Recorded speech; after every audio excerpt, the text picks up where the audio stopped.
What's the deal, Lakers Nation? Today, Sunday, January 7th, and we finally got a win. We snapped the 4-game losing streak. We beat the Clippers 106-103, and we stopped the Clippers from going on a 6-game winning streak because they were on a 5-game winning streak themselves. But let's talk about this game. Let's go ahead and get into it, man. D'Lo's first game back after missing about 3 games, and I thought the impact was going to be off rip. But it started off ugly. He definitely did end up having an impact on this game, but it started off ugly, man. And that first quarter went 0 of 3 from the field, 0 of 3 from the three-point line. He ended up figuring out, like how I mentioned, scored an important 13 points, hit 2 big threes for us that ended up being a big changer in the game. And he came up big off our bench, was a leading scorer off the bench.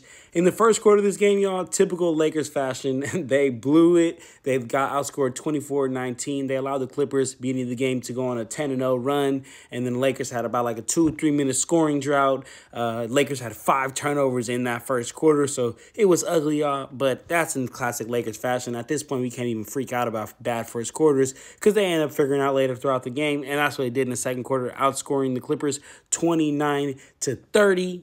LeBron had 8 points. Austin Reeves scored 7 of his 8. He scored the entire game. Yeah, that's right. He scored 7 points just in that second quarter, and he scored 8 the entire game. Come on, Reeves. If you're going to be such a defensive liability out there, we're going to need you to do a little bit more offensively for us. Come on, man. And for the Clippers, shout out Zubac, man. An ex-Laker. He had 10 points just in that second quarter, and y'all, he was controlling the glass like something crazy. Not just in that second quarter, throughout the whole game. He finished his game with 19 rebounds, and 10 of them were offensive rebounds. Do you understand the amount of second chance points that creates for the Clippers? I honestly think that if the Lakers would have been able to keep Zoo off the glass, especially the offensive glass, they would have won this game by a lot more than just 3.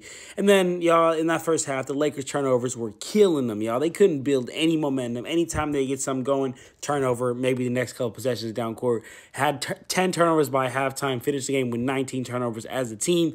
Third quarter, Lakers bench came up big, man. I'm talking about how D'Lo came up, right? I talk about how the bench came up big in this game. And we ended up having 31 points off the bench this game. But just in that third quarter, we scored 13 of that 31. And it helped us outscore the Clippers 32-24 at the end of the third. And then coming into the fourth, y'all, we had a 10-point lead. And then Norman Powell himself went on a 9-0 run. Yes, that's right. Himself, just Norman Powell. He put up 9 points in a row to our 0.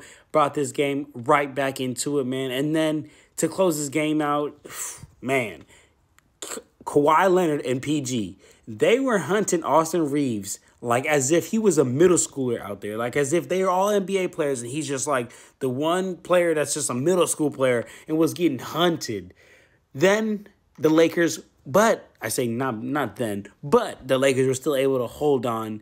And this game ended up coming down to free throws. We ended up knocking them down. We get the win. A win's a win, not a pretty win, but nonetheless, a win is a win, especially when we're in a 4-game losing streak.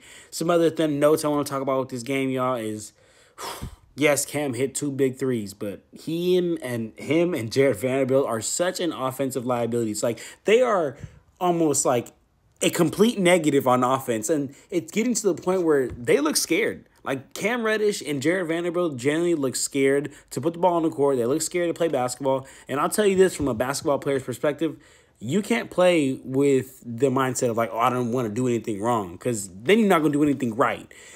Another thing I want to talk about is I don't understand why the Lakers are just so dead set on shooting so many three-pointers. We know damn well that we are not a three-point shooting team. We are most dominant. We're shooting anywhere from 10 to 12, 10 to 15 three-pointers a game, not 25 to 30. So we need to stop trying to break these zones by shooting so many three-pointers. We got to stop relying so much on LeBron James, y'all. This is only January 7th. I said the date at the beginning of the little recap, man. He's 39 years old. Why are we relying on him? Why is he playing 38 minutes a night, y'all? This man is playing almost as many minutes as how old he is. That is not okay, y'all.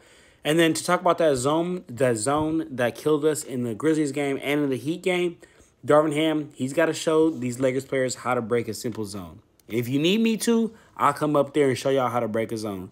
Bring AD up to that free throw line. Let's have some cutters cutting baseline. And let's break this zone, y'all. Come on. Great win, though, Lakers Nation. We got some other games at home. We got to get it done, all right? Great win, though. I'll take it. A win's a win.